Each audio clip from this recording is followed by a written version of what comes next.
Вообще у вас счетчик есть? У нас счетчика нету. Надо ставить счетчик, поэтому будете меньше потреблять. 33 тысячи – это очень большой долг. Похоже, что некоторые жители селения Инарки предпочитают увиливать от задолженностей, создавая проблемы и себе, и сотрудникам водоканала. Местные недоумевают, за что платить, если весь летний период вода была в большом дефиците. Откуда берутся такие суммы? На что глава администрации отвечает. 1 сентября есть воды? Есть. В сентябре, вот вы помните, когда вы приехали? Октябрь, ноябрь вы есть? помните? Есть. Была Покажи вода? один квитанций, Не было покажи воды. один Не квитанций. было. Вот я платил. Да, Квитанции покажи. Квитанции. В течение года. В течение года контролер мы платили. Где эти квитанции? Ну я же не могу вам сейчас их найти, квитанции. Надо найти. У вас должен быть папку специально. Газ, свет, вода.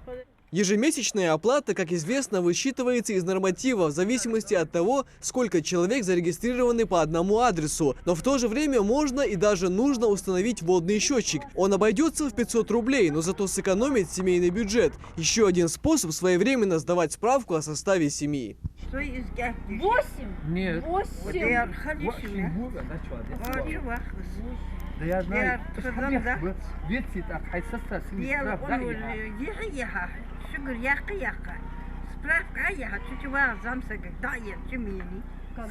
октябрь, ноябрь, когда вообще. Ладно, лето. Июнь, я знаю, воды не было. Но сейчас-то есть воды, а уж молодые, да. Острая нехватка воды именно в летний период в селении Инарки явление нередкое. Ресурс доходит не до всех. В знойные дни эта проблема частично была решена подвозом воды. Но теперь все пришло в норму, а долгов за коммунальные услуги меньше не становится. Село Инарки – это одно из тех сел, которые очень плохо платят. Здесь 738 абонентов на все село. 738 абонентов, которые потребляют в месяц 21 тысячу кубов воды. Вот сейчас мы проехали по населению, по абонентам, они говорят, что воды не было. Но на самом деле 21 тысяча кубов – это очень много. Это почти 530 тысяч начислений ежемесячно. А собрали в октябре месяце всего лишь 32 тысячи. Это 6% от всей начисленной суммы. Вот представьте себе, что за оплата.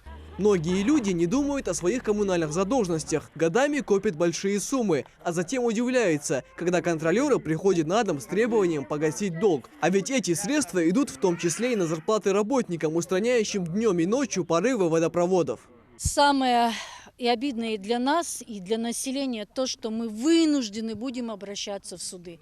У нас есть досудебные предупреждения. Сейчас по этому селу мы работать будем высылать эти досудебные предупреждения и подавать в суд.